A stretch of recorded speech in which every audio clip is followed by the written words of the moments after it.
अस्सलामु अलैकुम वरहमतुल्लाहि वबरकातुहू।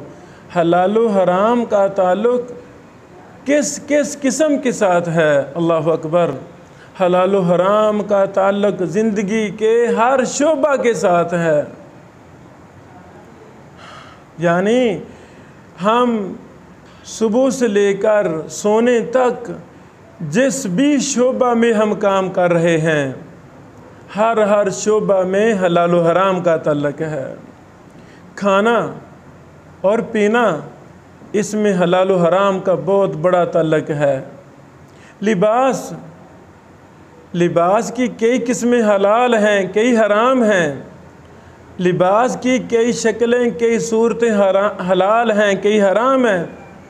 ख़रीदो फ़रोख्त तिजारत जो हम रोज़ाना 24 घंटे कर रहे हैं, इसमें कितनी चीज़ें ख़रीदो फ़रोख्त में हलाल हैं और कितनी सूरतें हराम हैं। अल्लाह अकबर। मुआमलात ये बहुत बड़ा मैदान है। मसलन मैं एक मस्जिद का इमाम हूँ, ख़तीब हूँ, तो इस मसला में मैं कितने हलाल काम करता हूँ, कितने हराम कामों का इर्तिकाब करता हूँ। मसलन मैं दर्जी हूँ, तो दर्जी के मैदान में कपड़े सिलाई करने में मैं कहाँ हलाल कमाता हूँ, मैं कहाँ हराम कमाता हूँ। मैं मीटर क्लर्क हूँ, ये भी एक मामला है, ये शोबा है। मीटर क्लर्क इंसान कैसे कैसे हराम में मुलव्वस हो जाता है। अल्लाह अकबर। खत्तात किन सूरतों में उसकी कमाई हराम हो जाती है। क्या जो मर्ज़ी उसे लिखवा लिया जाए?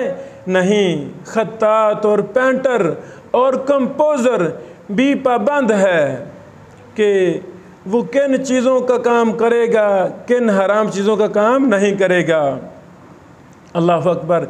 जिस्म का एक एक अंग, जिस्म का एक एक उज़्व कितने वो हराम काम करता है और कितने वो हलाल काम करता है। आँख ही ले लें, आँख का इस्तेमाल कैसे हलाल है और आँख का इस्तेमाल कैसे इंसान को जहन्नम में फेंक देगा।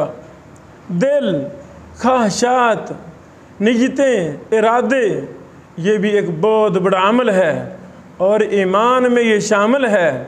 दिल का ताल्लुक़, अल्लाह अकबर। तो दिल कैसे हराम कामों का इर्तिकाब करता है, दिल की हलाल और हराम की हदूद क्या हैं।